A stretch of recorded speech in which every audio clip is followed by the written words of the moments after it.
And the World Wildlife Fund estimates that there are only 415,000 African elephants left.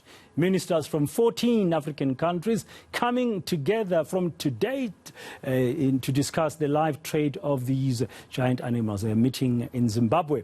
Elephants are traded across the world for their ivory at the cost of their own lives. Well, this meeting is aimed at counter restrictions imposed by the United Nations Convention on International Trade in Endangered Species, or CITES for short. Now, just discuss this now with Tinashe Farawo. He's a spokesperson for Zimparks in Zimbabwe. Tinashe, good afternoon. Thank you very much for your time. The meeting is underway. So far, very briefly, as we start, how is it going? Is everybody who was expected attending? Good afternoon. Thank you very much for having me, and good afternoon to your viewers. The meeting has just started with the Permanent Secretary in the Ministry of Environment officially opening the conference and highlighting the importance of this conference, what needs to be done going forward in terms of successfully managing our wildlife, in terms of sustainably manage our elephants, especially in our wildlife. We do not want to create elephant parks, but want to create parks with all species to protect the whole ecosystem. So it's not really focusing about elephants, but it's about focusing on the whole ecosystem, the whole biodiversity. That's what we are doing. Okay, so according to you, this conference should be focusing on the problems faced with biodiversity, but not necessarily in trade in wildlife like ivory from elephants. We have 3 or 4 main issues that we want to achieve with this conference. Of course, mainly focusing on our key species, which is elephant. But there are 3 or 4 main objectives that we want to achieve. One of them is to make sure that as Africa, we speak with one voice. As Africa, we go to international forums speaking with one voice so that we can be heard. What we also want to achieve is to appeal to the international community to listen to science. We are simply saying our decisions are science-based. Our decisions are based on evidence. Everything that we are doing must be tested with science. That's what we are simply doing. We are simply saying, when you go there, let's make decisions based on science. We are also saying, let's take stock of our ivory stockpile. How best can we monetize them? How best can our people derive some value from ivory? These are the people who bear the brand of sharing borders with wildlife. These are the people whose relatives are killed every day. Their crops are destroyed. In other words, livelihoods are being destroyed. And as if that is not enough, we are also saying these are the elephants and animals which are destroying their own habitat. And we are simply saying these animals are slowly becoming a danger unto themselves. And the most important thing, when decisions are made, they must be made based on science, not to listen from people who, in some cases, have never seen an elephant in their lives, people who put emotions into it, people who politicize this whole idea. We are simply saying, listen to science. This is what science is saying.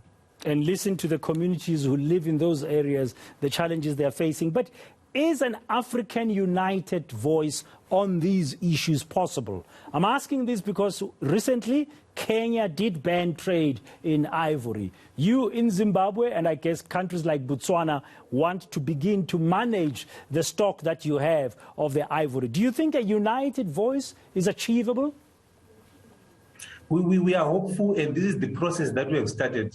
We have started this process to make sure that at least we can try to convince each other to speak with one voice as continent. Because when you go to international forums, like I said, in some cases we don't have the numbers on our side, but we might have a case which science is speaking to.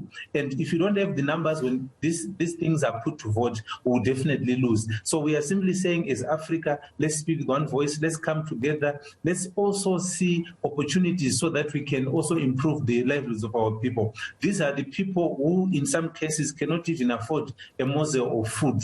There is abject poverty in some of these areas. And we are simply saying, let's monetize the resource that we have. We create value out of it. We build roads for our people. We build clinics, schools, we create employment. That's what we are simply saying. And I think it's good for Africa to say, let's come together for the first time. Let's go to Panama with one voice, so that at least we can achieve something. Is it possible? Is it possible? Do you think you will achieve that? Will this conference in Zimbabwe that started today, do you think it can achieve such an outcome? We hope to achieve that, because we've been lobbying not only in Africa but also in Europe. I'm sure you're aware we hosted some European diplomats based here in Harare so that they can also see what we are doing, appreciate the challenges that we are going through, the importance of creating value for this wildlife. We've always been saying what people say sometimes is not based on fact. It's just emotions, it's politics. Rhino trade has been banned since 1975, but it has not stopped illegal rhino trade. But we are saying let's create value.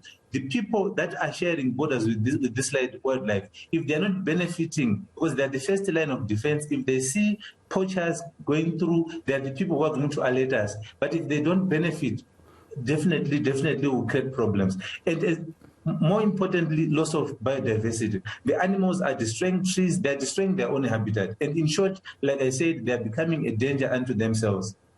Do you believe that you can achieve, I'm going to use this word loosely as we conclude, Tinashe, responsible and sustainable wildlife trade in wildlife products like ivory? Because people, when they hear of this, they start thinking of irresponsible elephant culling.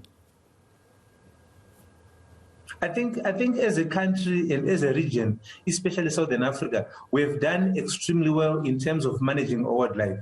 Of the 450 that you have mentioned earlier, 1,000 elephants that have remained on Earth, more than 2/3 of them are in Southern Africa. And as long as this ban continues, people, instead of admiring us, they will be pitying us to say, what's in it for us? Our people are killed.